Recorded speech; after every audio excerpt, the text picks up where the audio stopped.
Now the shelving we'll be putting in, first of all, the original shelf, we'll put that back in place and have to add a little 1x2 cleat on the back of it for a little extra support, because some of the things that you store in a home office can be fairly heavy, like the big packs of paper. Also, we'll be dropping down just above where we'll put our file cabinet, put another shelf in, then divide the space up for the next shelf. This will provide over 18 feet of shelving. We begin by measuring the closet carefully so that we can make accurate cuts on our shelf board and cleat materials. The cleats are 1x2s and the shelves are 1x12 composite shelving.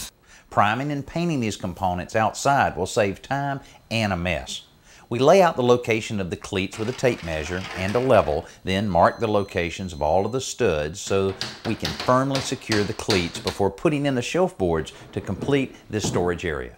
Well, this was a fairly easy project. Certainly made a difference in how this closet will be used. Fortunately, using our electronic stud finder enabled us to get exactly on the studs, nail into it with our cleats so we know that all the shelves will be supported well. Now, if you had a situation where you really wanted to beef some shelves up some more, you could use an angle bracket that's available at the home center that can attach right at mid-span and support the shelf. Or if you have some of the wood left over, like this 1x2, you can put it right on the front like this, running all the way across, and that will also provide the support. But for what these homeowners need, they said this is perfect.